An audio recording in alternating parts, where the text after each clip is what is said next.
বিশ্বে বসবাসের অযোগ্য শহরের তালিকায় তৃতীয় স্থানে বাংলাদেশের রাজধানী ঢাকা। আজকে আমরা এখানে পরিবেশ নিয়ে কথা বলতে এসেছি। আমার মনে হয় এই বিষয়টি নিয়ে আমাদের সকলের সিরিয়াসলি না, ভেরি ভেরি সিরিয়াসলি বোধহয় চিন্তা করার সময় চলে এসেছে।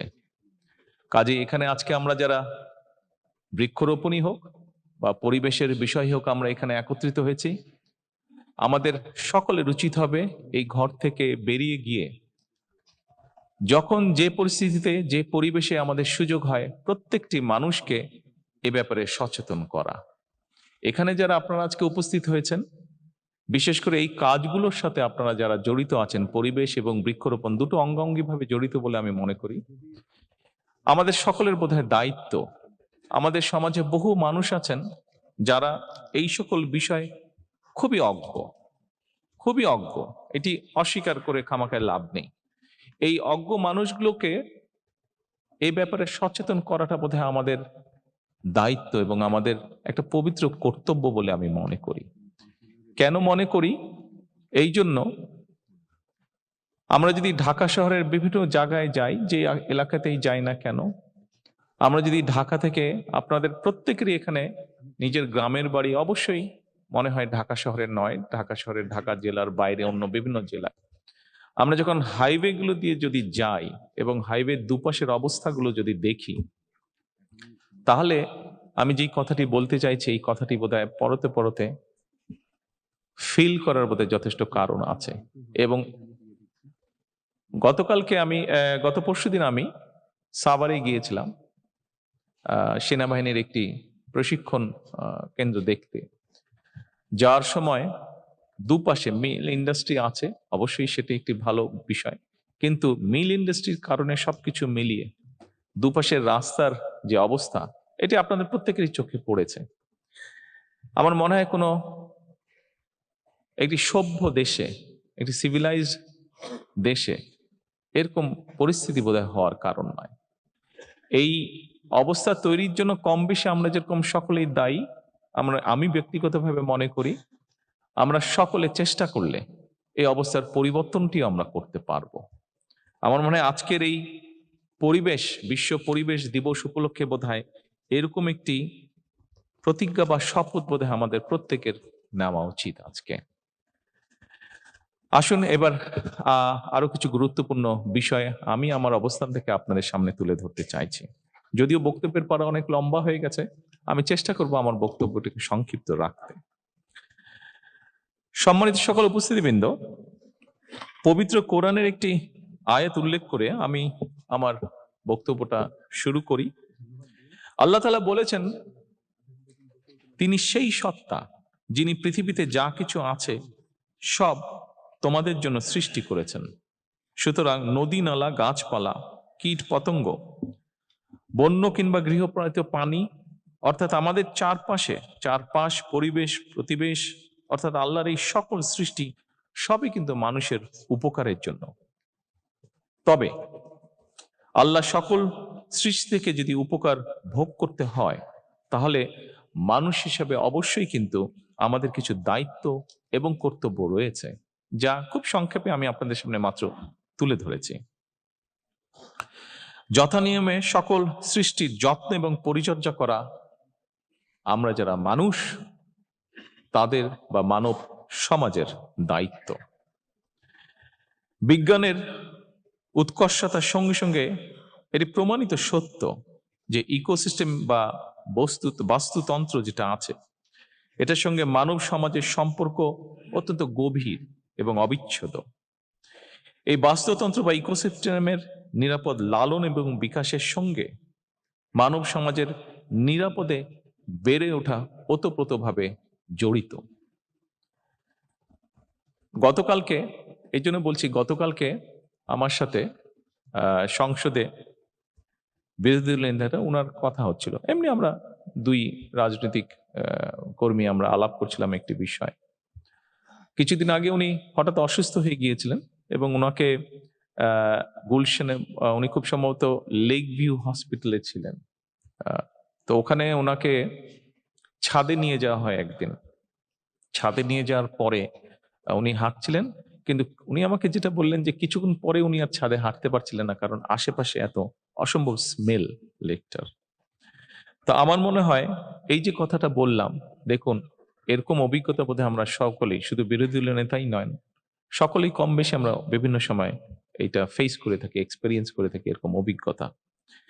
সেজন্যই বলছি যে এইটার নিরাপদ লালন বা বিকাশের সঙ্গে মানব সমাজ বা আমরা কিভাবে জড়িত।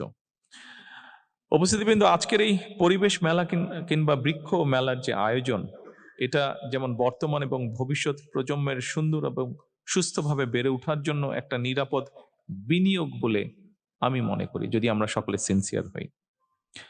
সেজন্য আমি যারা এই আয়োজন করেছেন, এই আয়োজনের সাথে যারা সম্পৃক্ত, আপনাদের সকলকে আমি অভিনন্দন জানাই। তবে এই আয়োজনটা কেবলমাত্র একটা বাৎসরিক আনুষ্ঠানিকতার মধ্যেই যদি সীমাবদ্ধ থাকে, সেটা বোধহয় থাকা উচিত হবে না। বৃক্ষরোপণ এবং পরিবেশ সংরক্ষণের মতন এই যে বিষয়টা, এটা আমাদের একটা নৈমিত্তিক অভ্যাসে যদি আমরা পরিণত করতে পারি, তাহলে আমরা সকলে বক্তব্যে যেই কথাগুলো বলি যে একটা স্বাস্থ্যকর বসতি গড়ে তোলা দরকার, আমাদের গড়ে তোলা উচিত, আমরা কাজ করছি, এই সবগুলো তাহলে ধীরে ধীরে আসলেই বাস্তবে রূপ নিতে পারবে। আজকে যারা আপনারা এখানে পরিবেশ কর্মী সহ বৃক্ষরোপণ বা বাগান তৈরি বা এই কাজগুলোতে যারা জড়িত আছেন, যারা উপস্থিত হয়েছেন বাংলাদেশের বিভিন্ন কর্নার থেকে, ইনশাল্লাহ আপনাদের মতন মানুষগুলো বা প্রতিক্রিয়াশীল, প্রতিশ্রুতিশীল তারুণ্য যদি থাকেন দেশে, এটা সংখ্যা যদি বৃদ্ধি পায়, নিশ্চয়ই ইনশাল্লাহ আমরা একটা সবুজ বসতি গড়ে তুলতে সক্ষম হব এই বাংলাদেশে। সম্মানিত সকল উপস্থিতিবৃন্দ, বৃক্ষরোপণের যে প্রয়োজনীয়তা এবং এটার যে উপকারিতা, এটা নিয়ে খুব সম্ভবত নতুন করে বোধহয় কিছু বলার প্রয়োজন নেই। আজকে আমরা নিজের ঘর থেকে বের হলে, ঘরের ছাদে গেলে, জানলা খুললে আমরা এটা পরতে পরতে অনুভব করতে পারি। বৃক্ষরোপণ কিংবা সবুজায়নের গুরুত্ব সম্পর্কে আমরা কম বেশি সবাই অবগত আছি।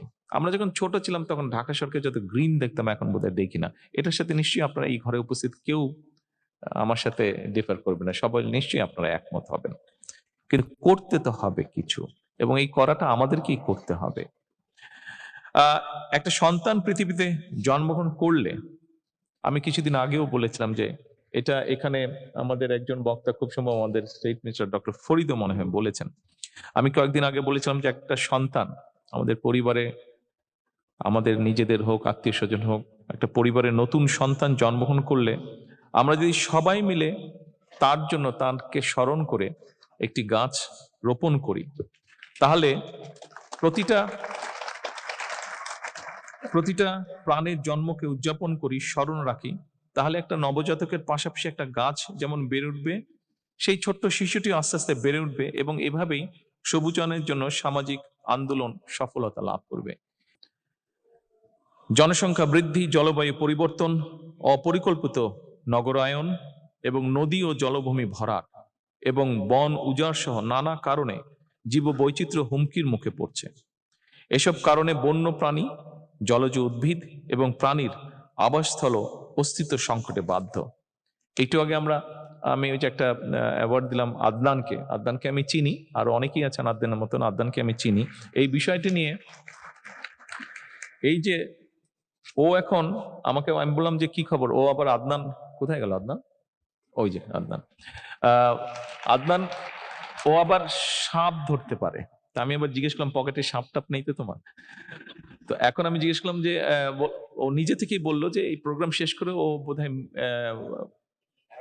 কেরানীগঞ্জ যাবে, কোন একটা বাড়িতে সাপ ঢুকেছে। এই জন্য আমি কথাটি বলছি যে মাত্র যেটা বললাম যে পশু পাখি সবকিছু একটা বিপন্ন অবস্থার মধ্যে চলে গিয়েছে, এই যে বন টন সব উজাড় হয়ে যাওয়াতে, সব জায়গায় যে মানুষ দখল করছে, বাসা বাড়ির ভিতরে কেন সাপগুলো ঢুকছে। আমি প্রায় বছরখানেক আগে ওর সাথে কথা বলছিলাম, তখন আমি দেশে আসিনি, তখন লন্ডনে ছিলাম। তো ও বললো যে ভাইয়া এই জন্য ঢুকছে। আমরা যে ঘর বাড়িতে 9 তলা, মিরপুরের কোন 9 তলা বাড়ি থেকে সে সাপ বের করেছে, তার মানে 9 তলায় সাপ গেল কেমন করে? বলে যে কি করে গেল বলতে পারি না, তবে যেটা হচ্ছে যে সব জায়গায় আস্তে আস্তে মানুষ ঢুকে যাচ্ছে। যে জায়গায় সাপ বা পোকা মাকড় এগুলা ছিল, মানুষ এখন ওদের জায়গাগুলো দখল করছে। তো ওরা যাবে কোথায়? ওদেরও তো বাঁচতে হবে, যতক্ষণ বেঁচে থাকবে ওদেরকেও তো ঢুকতে হবে। সেজন্য এখন ওরা মানুষের বাড়ি ঘরের মধ্যে ঢুকে যাচ্ছে। আমার মনে হয় এই বিষয়গুলো আমাদেরকে রিয়েলাইজ করতে হবে, এই বিষয়গুলো আমাদের চিন্তা করতে হবে, এবং এই বিষয়গুলো যার যার অবস্থান থেকে বোধহয় আমাদের একটা দায়িত্ব পালনের সময় চলে এসেছে। সম্মানিত সকল উপস্থিতি, কিন্তু অনেক লম্বা বক্তব্য হয়ে গেছে।